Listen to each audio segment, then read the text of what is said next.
Olá, muito boa tarde. Em cada sexta-feira o programa Eclésia reserva espaço para a análise bíblica em torno dos textos que serão lidos nas Eucaristias do próximo domingo. É uma tarefa em que seremos auxiliados pelo Padre Nélio Pita, que é o Superior Provincial da Congregação da Missão, os Padres Vicentinos. Boa tarde, obrigado por estar aqui entre nós neste mês de agosto. É um mês por excelência de férias, obviamente condicionadas com essa realidade que nos vai marcando os tempos, que nos tem marcado estes últimos tempos, que já são algo longos. No entanto, não podemos ignorar que as férias são sempre ocasião de mais tempo disponível, e ter mais tempo disponível também pode passar pela aquisição de conhecimentos, por ler aquele livro que nunca se tem tempo. Enfim, aqui há propostas interessantes que convém estarmos atentos a elas. Sim, o livro fundamental, evidentemente, que para o cristão é a Bíblia. E ler de uma forma continuada livros da Bíblia é muito interessante, até para nós, sacerdotes, que habitualmente estamos focados apenas em excertos da Bíblia. Pegar no texto de Marcos, por exemplo, do princípio ao fim, lê-se 1h30, 2 horas. Ou pegar no livro do Antigo Testamento, como Jó, e por aí adiante, é uma experiência bastante enriquecedora. E eu diria que aos meus irmãos que me acompanham, se tiverem de fazer alguma opção, em primeiro lugar, a Bíblia. Digo isto também porque, sem querer ser injusto, e perdoem-me se estou a ser injusto, mas às vezes tenho a sensação que o conhecimento bíblico é muito pobre. Hoje as pessoas são, na generalidade das situações, muito mais bem preparadas, muito mais bem informadas do que estavam na Idade Média. Não sabiam ler nem escrever na Idade Média, eram pessoas, na sua grande maioria, não tinham essa possibilidade. Mas eu não sei se hoje, mesmo os cristãos católicos, sabem muito mais da Sagrada Escritura do que sabiam na Idade Média. É muito pouco. É muito pobre. Se nós fizermos um inquérito, até seria interessante fazer um inquérito na rua, ou mesmo aqueles que participam na Eucaristia, com questões básicas sobre a Sagrada Escritura, em quantas partes divide, quais são os livros, grupo de livros, por aí adiante. Eu penso que ficaríamos muito surpreendidos. E este não conhecimento, eu diria até que não é apenas um não conhecimento propositado, é quase uma indiferença. É quase uma indiferença. E é extraordinário perceber como a Bíblia acaba por ser, para além de uma realidade de fé e de dimensão de transcendente, mas é de lições de vida que nos chegam da antiguidade e que são plenamente atuais, não é? É um grande livro de referência até para não crentes, até para homens que não têm propriamente uma profissão de fé, não são devotos, mas eles não dispensam a Bíblia como o grande livro, porque ali está tudo. Tem relatos históricos, tem poemas, tem histórias de amor, tem tragédias, tem tudo. Portanto, não se deve pôr de lado nem menosprezar de maneira nenhuma. Eu diria, se há uma prioridade talvez na vida da Igreja, essa prioridade, uma das prioridades pelo menos, deveria ser a formação das pessoas, a formação no sentido da aproximação, da motivação, do estudo da Sagrada Escritura. Nesse sentido, por exemplo, aqui em Lisboa nós temos a Escola Diocesana de Leigos, o Instituto Diocesano, que tem um trabalho extraordinário, e hoje em dia nós podemos ter acesso a essa formação através dos meios telemáticos. Eu recomendo vivamente, porque gratuitamente ou quase gratuitamente podemos ter muito conhecimento, muita formação. Ninguém pode dizer, eu agora não tenho meios, não tenho dinheiro para comprar uma Bíblia, não tenho dinheiro para fazer uma formação. Não, isso está ao alcance de todos. Depende da vontade de todos. E uma segunda recomendação, gosto evidentemente de ler biografias, e talvez a última que tenha marcado mais, já tem algum tempo, mas ainda assim gostaria de fazer referência, é da mulher norte-americana Dorothy Day, A Longa Solidão. As biografias são muito interessantes porque nós percebemos que há ali, fundamentalmente, como é que uma pessoa, num contexto determinado, procura ser fiel a Jesus, procura seguir Jesus. Nós podíamos dizer que há aqui, por um lado, as condições do contexto e a capacidade do sujeito de acolher as inspirações do Espírito Santo, as inquietações, as interpelações do Espírito Santo e ser fiel a Jesus nesse contexto. Eu diria que é isso que faz uma pessoa especial. Nós somos todos, digamos assim, normais e comuns, mas as pessoas extraordinárias são aqueles que, estando num contexto específico, são capazes de ler os sinais dos tempos e depois encontram respostas em conformidade com aquilo que é a vontade de Deus, aquela que é a vontade de Deus. São guiados pelo Espírito Santo. E a Dorothy Day é uma mulher que viveu nos Estados Unidos no século XX, é uma mulher que não era católica, não foi batizada católica logo em infância, foi muito mais tarde, foi resultado de um processo de um amadurecimento. E depois desse processo de amadurecimento que é resultado da maternidade. A maternidade é uma experiência de aproximação a Deus. É muito interessante isso. É uma experiência de aproximação a Deus. Ela converte-se nesse momento, praticamente. É batizada e depois torna-se uma devota, mas não uma devota aliada da realidade.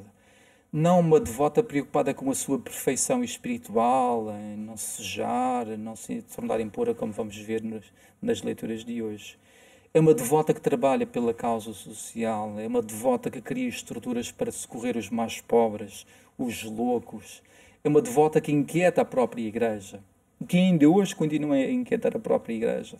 E nesse sentido acho que é uma biografia que vale a pena ler. E como é que podemos encontrar essa biografia? Eu penso que está à venda nas livrarias. É A Longa Solidão, é uma autobiografia da grande mulher Dorothy Day. Muito bem, fica esta sugestão para quem andava com dúvidas, não é? Em relação àquele livro que havia de escolher para estes dias, fica este elemento muito importante. E agora avançamos então para a análise daquele que será o próximo domingo, o 22º domingo do tempo comum, e vamos ficar com o Evangelho de Marcos.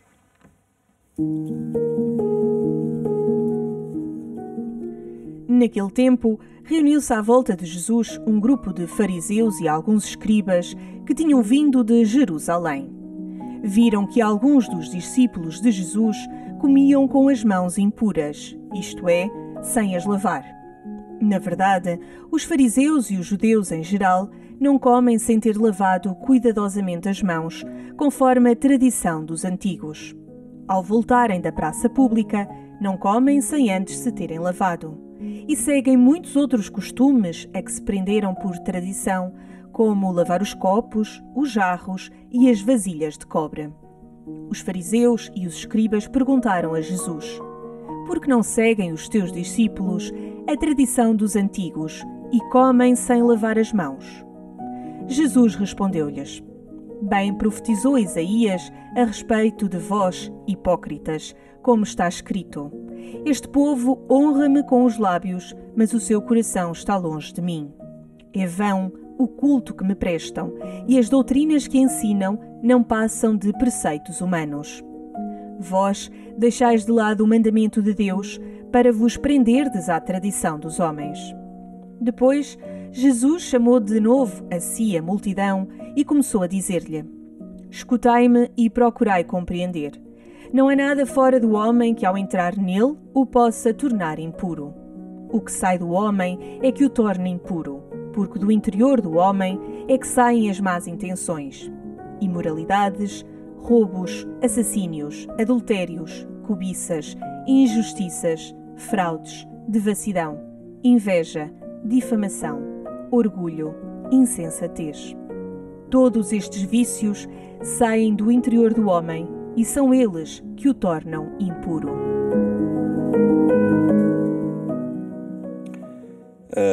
Esta passagem de Marcos realmente a desconstruir, ao fim e ao cabo, todos aqueles arquétipos ou formas de funcionamento social que tantas vezes nós também adotamos, que é o tentar parecer uma coisa que depois na realidade não somos, não é? Aqui também a questão das leis cumpridas apenas de forma exterior quando não corresponde a nada que marque o interior da pessoa. Esta é uma crítica muito, muito direta que Jesus faz. Quando nós ainda hoje vamos à Terra Santa, a Jerusalém, nós percebemos que há uma certa rigidez no cumprimento de regras que para nós são completamente absurdas. Que não possamos carregar no botão do elevador porque é sábado, porque o dia de sábado é dia de descanso. Isto é, nós percebemos que há ali uma rigidez, há um absolutizar de aspectos que são secundários. Podem ser, não são importantes, mas não são fundamentais. Ora, a problemática de fundo é este, de facto, os fariseus, e aqui diz os fariseus que vinham de Jerusalém, portanto, não eram homens quaisquer, é como se fosse agora homens que vêm de Roma, da Curia Romana, vêm fazer uma repreensão a Jesus, criticando-o indiretamente, porque estão a dizer, olha, os teus discípulos não fazem isto, tu és o responsável por este grupo de vândalos que não respeita aquilo que são as regras em vigor.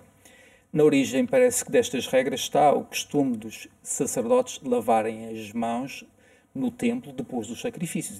Podemos imaginar o que era a ação de sacrificar animais e depois as mãos cheias de sangue tinham de ser lavadas, purificadas para voltar à vida.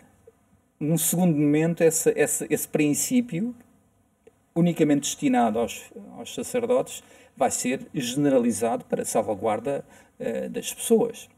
Evidentemente que nós hoje sabemos muito bem como é importante isto, lavar as mãos e lavar de uma forma... Particularmente no atual contexto. Isso mesmo, absolutamente. Isso é indispensável. Mas reparem, não compete à Igreja, ou não compete à religião, seja ela qual for, ser uma espécie de DGS. Porque isso é desvirtuar a finalidade da religião. Isso é uma atitude quase perversa que dá depois àqueles que promovem essas regras um poder sobre os outros. De vigiar, de controlar, de dizer que tu não estás a portar-te bem, porque falaste, porque não sei o quê, porque tu puseste o pé, não devias pôr o pé, porque... uma série de coisas. Isso dá um poder aos outros. E quando nós nos ocupamos destas miudezas, esquecemos o essencial. E é no fundo isso que Jesus critica nos fariseus. É que eles estão ocupados em costumes, que eles procuram elevar esses costumes, essas tradições, à categoria de lei de Deus, de princípios divinos, quando são, como Jesus diz, meramente doutrinas humanas, princípios humanos, coisas que nós temos que estabelecemos uns com os outros como um pacto para uma vivência comum mais pacífica. E bem, agora, não são princípios divinos.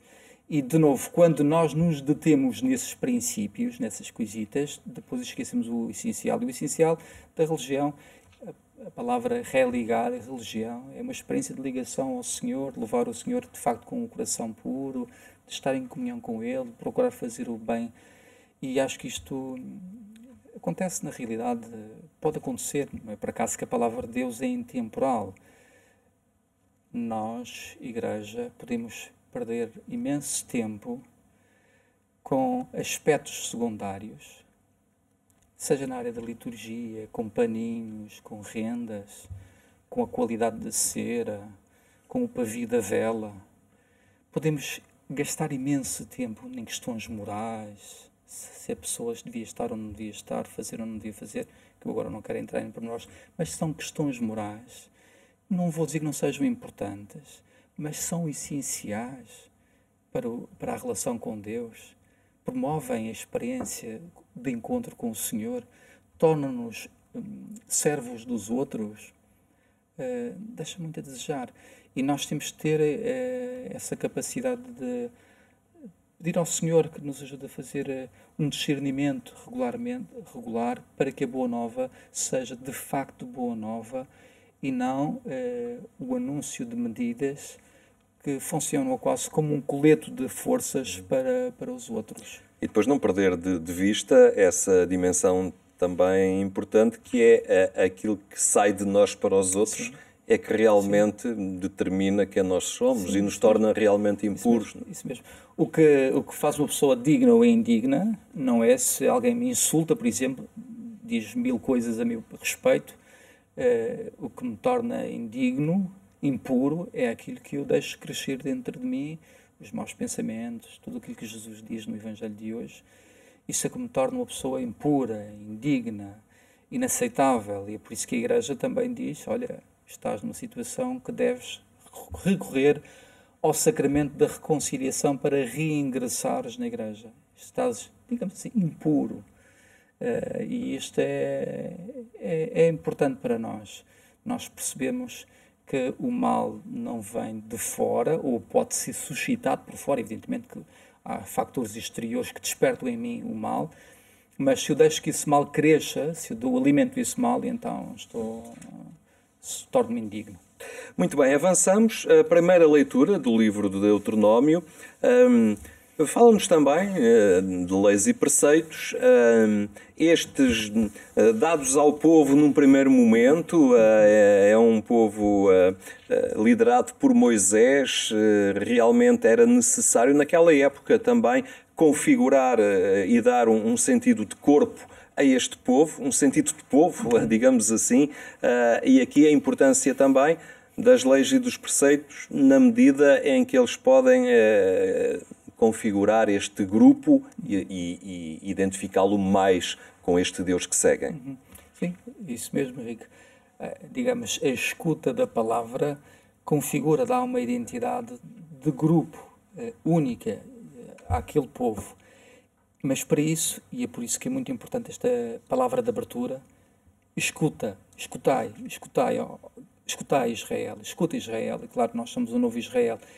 Eu diria que a ação do crente, o primeiro passo do crente é a escuta.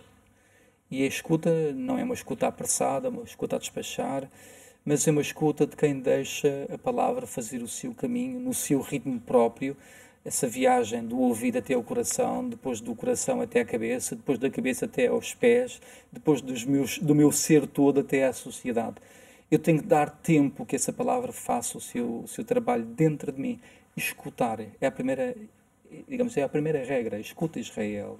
Isto é fundamental. Reparem, aquilo que nós fazemos hoje, continuamos a fazer quando damos, por exemplo, à Eucaristia, é escutar a palavra de Deus. E se há pouco eu falava precisamente da ignorância da palavra, de episódios, é porque nós não escutamos. De novo, se nós fizéssemos um inquérito à porta da igreja e perguntássemos às pessoas que participaram na Eucaristia, olha, faça-me um resumo da palavra de Deus que foi hoje proclamada. Eu não entendi, sabe que a pessoa que leu não lê muito bem, ou não trouxe o aparelho, ou coisas do género. Eu não me lembro já. Portanto, nós temos dificuldade em escutar e esta dificuldade inata está agravada porque vivemos num tempo em que há muitas mensagens, há muitas palavras e também temos de ser capazes de diferenciar aquela que é a palavra de Deus, essa que deve ser guardada, que deve transformar a nossa vida, de outras tantas palavras que não têm grande importância.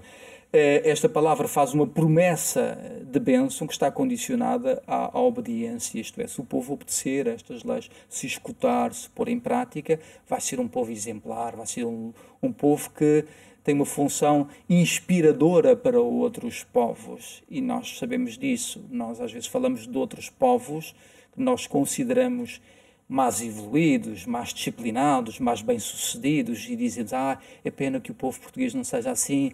Porquê? Porque há ali uma cultura, há um hábito, há uma forma de ser e de estar que faz com que este povo seja uma inspiração para os outros. E é o que acontece com o povo de Israel. Na segunda leitura da Epístola de São Tiago, voltamos a centrar-nos também na questão da palavra e aqui o apelo é que devemos ser cumpridores da palavra e não apenas ouvintes, não é? Sim. Há aqui eu acho que há três temas ou três ideias que podem ser exploradas neste texto de Tiago. São Tiago é um texto belíssimo. Primeiro, sobre a propriedade de Deus, a natureza de Deus. Diz São Tiago que não há variação nem sombra. Ele é o Pai de todas as luzes. isto é, a essência de Deus. Depois a importância, já falamos do acolhimento da palavra, que esse acolhimento da palavra seja efetivo, que deixemos que a palavra nos transforme, e finalmente aquilo em que é que consiste a verdadeira religião. Esta é, digamos assim, uma nota fundamental neste texto. A verdadeira religião consiste, diz o texto de Santiago, na prática da caridade. Ele dá exemplos, o auxílio às viúvas, aos órfãos, e nós podemos continuar aqui a elencar, a acolher o refugiado, a não dizer mal de ninguém, a promover aqueles que são despromovidos. Há tantas possibilidades nos dias que correm, não é? Todos os dias nós podemos fazer bem e muito bem. Não podemos dizer, não tive tempo de fazer o bem. Não. Todos nós temos tempo, temos muitas possibilidades, porque é isso. O Senhor não desiste de nos convidar a fazer o bem. E esta é uma dimensão que nós não podemos esquecer. A verdadeira religião, falava há pouco, não é apenas uma relação com o outro, que isso pode ser também uma espécie de egoísmo espiritual. Eu estou ocupado comigo, com a minha perfeição espiritual. Estou interessado em progredir, em ter visões, experiências místicas, mas sou indiferente em relação aos outros. E Tiago diz, não, a verdadeira religião não é isso. A verdadeira religião tem estes efeitos sobre a vida dos outros, um efeito benéfico, e isso não podemos esquecer. Muito bem, ficam estas pistas, e lá está, aí neste mês de agosto, também voltando ao início do programa, temos que fazer férias com Deus e não fazer férias de Deus. Obrigado, Padre Nélio, por nos ter auxiliado neste itinerário. Eu termino a lembrar que a edição rádio do programa Eclésia passa mais logo, na Antena 1, quando forem 22h45. Tenha então um bom fim de semana ou umas boas férias, se for esse o caso.